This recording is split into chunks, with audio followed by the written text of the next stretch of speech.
Hey there, John Morris here, johnmorrisonline.com, and welcome to another episode of The John Morris Show. In this episode, I'm going to be answering another one of your questions, and this is one that I came across over on Quora.com. So the question is, what do self-taught web developers wish they had known before they started? So I'm going to dive into my answer to that question, which I imagine everybody probably has a little bit different answer based on their experience coming up. Now, before I do that, I want to ask a favor of you.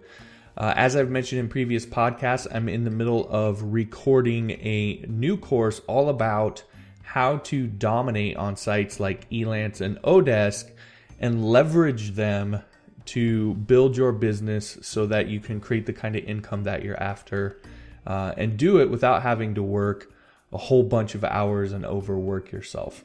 So I'm in the middle of recording this. I think I have about 39 lessons recorded now, and I'm going through the process of editing and so forth. But before I finish everything up and ship it off to Udemy and launch the course, I wanted to make sure that I was getting your input because I want to answer all the questions that you have as well, and I want to make sure that I'm covering everything.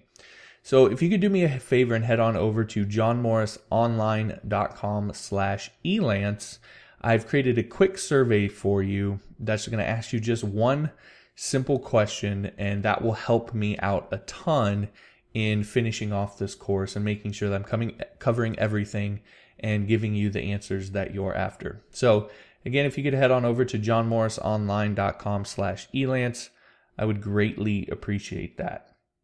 All right, so with that out of the way, then let's talk about what self-taught web developers wish they had known before they started. So I have a list of about 5 things. These are kind of the 5 things that came to me right away when I started thinking about this. I'm just going to kind of dive through each one. All right, so the first one is the importance of working with real clients on real projects and shipping sooner.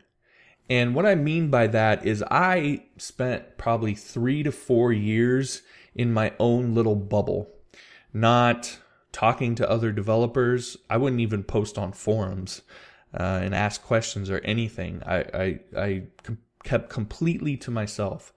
So I wouldn't talk with other developers. I wouldn't work with real clients. I didn't put my code out on any open source platform or contribute to any open source projects.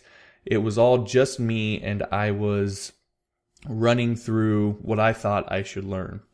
And what I realized when I finally did put myself out there, took on a real client, started working on a real project, is a couple things. One, the things that I thought I needed to know weren't exactly the things I actually needed to know in order to deliver for a client. And that had a real effect. My first 2 clients that I took on, I actually ended up having to stop in the middle of the project and tell them that I wasn't going to be able to deliver what I had promised them. Of course, I gave them their money back. I gave them everything that I had gotten done up to that point, but I hadn't learned the skills that I needed to learn, and I was going to end up delivering a project to them that wasn't done well, and that was not okay with me. So I ended up having to give them their money back and face the disappointment and the self-ridicule of failing on those projects. So I wish I had gone through that sooner. I wish it hadn't taken me 3 or 4 years to do that, because as soon as that happened, then I started to figure out what it was that I really needed to learn, what it was that clients really wanted, and it changed what the avenues and the things that I was learning at the time. And then I was able to quickly learn those things and then be able to take on real clients.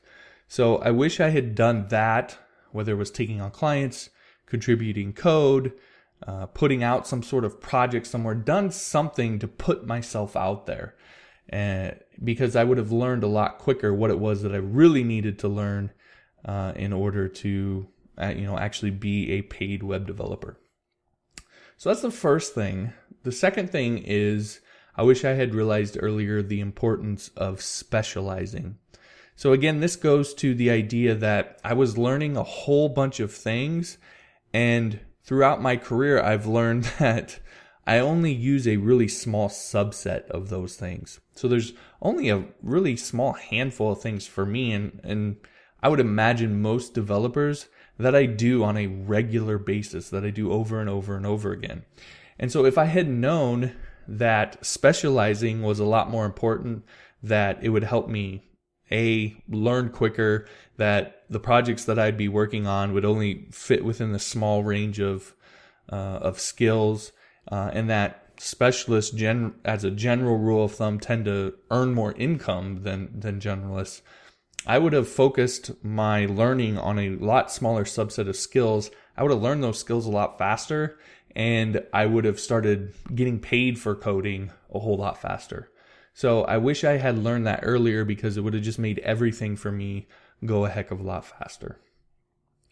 The third thing then is I wish I had realized the importance of marketing myself sooner. So I grew up with this mentality that as long as I was good enough, that if I increased my talent and increased my skill, that was ultimately all that mattered. That clients would eventually see how good I was. I would create a reputation and word of mouth, and I wouldn't have to do any selling of myself. My skill would sell itself. And I would imagine that there's probably a lot of developers out there who probably still think that way.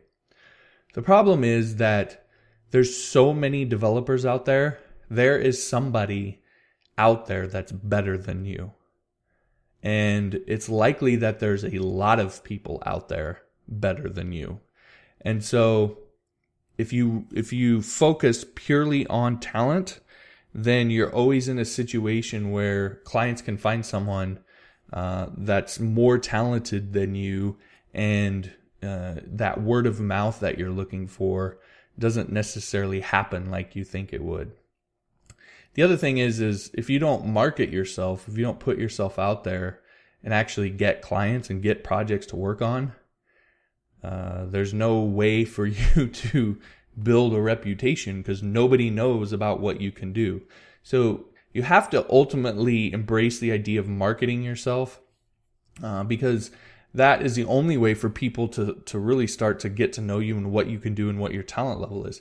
Now, that could be marketing yourself as a freelancer. It could be marketing yourself to a potential employer to hire you, or that could be you building some sort of application and you marketing the application and telling people how good of an application it is.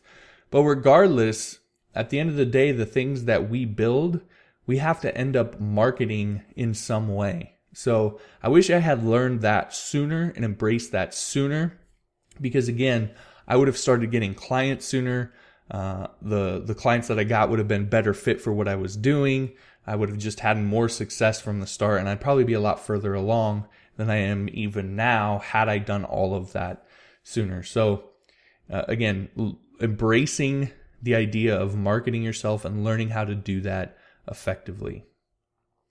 The fourth thing then is probably the one technical thing that I wish I had learned sooner. And this is, again, probably different for me because I spent a lot of time learning technical things and before I ever put myself out there. So I'm sure there are people who did the opposite of me and put themselves out there and wish they had learned some more technical things first. So again, it's all a matter of how we each individually come up. But design patterns is one of the things that I wish I had learned sooner technically, because it gives you a mental framework with which to approach every project. And when you approach a project from that same mental framework, it gets easier and easier to create them.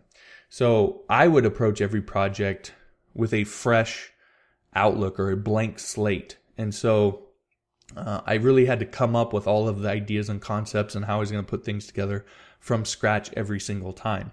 And it's really not necessary, and it creates a lot more work for yourself. So I wish I had learned a pattern like MVC or one of the other ones that are out there a lot sooner, because I would have started writing good code a lot better. I would have got a lot better at that pattern, and I would have saved myself a ton of time and headache on all of the applications. I can look back now and say how I just I plowed through them and sludged through them. I wouldn't have had to do that had I learned some of the design patterns. And you just write better code when you do that. So that's probably the one technical thing I wish I had learned sooner, or wish I had known before I started. And then the last one is kind of an emotional one, I guess you could say, is that I wish I had known when I started that no matter how much you enjoy something, no matter how much you love something, it will at some point get difficult. And I bring that up because I reached a point where I was always believed this idea that if you loved your job, that it would be effortless. If you really loved it, it would be effortless. It would never feel like work. And I mean never. And what I realized when web design and web development started to feel like work was, if this could feel like work at different points, then anything could. Because I loved coding and I loved web design and I loved web development. It didn't feel like work at all to me for a long time. And again, what I realized was, if that could feel like work, then anything could. And the fact that it may feel like work at different points doesn't mean that it's not my true passion. It's not something that I really love and enjoy doing. It's just everything at one point or another. There's different things about it that you might not like. There's different scenarios you find yourself in that may feel like work. And had I known that, I went through a period of being really disillusioned with coding, and I had a really hard time getting myself to do any real work. And had I known going in that at some point that was going to happen, I would have been better prepared for it. It took me a long time to come out of that funk and get my head around it and get back on track and get back down to work and delivering real meaningful work. So that's the last thing that I really wish I had known before I got started. So hopefully those things that, I'm not saying those are the end all be all, those are the only things that someone could wish they had known before they started. I'm sure everybody has a little bit different things, but hopefully those are some things that can give you some insight for your career that you can maybe try and implement into your career sooner than I did, so you can avoid a lot of the headaches and heartaches that I did. All right, so that'll do it for this episode. If you'd like to ask me a question yourself, you can head on over to johnmorrisonline.com/Quora. That's Quora. That'll take you to my profile over on Quora, and you can ask your question there and then invite me to answer it, and I will try my best to get that on the show. Or you can tweet me over on Twitter at JPMorris using the hashtag JMOIWannaKnow, and I will try to get that on the show as well. If you haven't yet, be sure to subscribe wherever you happen to be listening, whether that's iTunes, Stitcher, SoundCloud, YouTube, Facebook, etc. Be sure to subscribe and like so that I know this is the kind of content that you're after. And if you haven't yet, then head on over to johnmorrisonline.com and download my free cheat sheet, 7 strategies to turn your code into cash. All right, thanks for listening. I'll talk to you next time.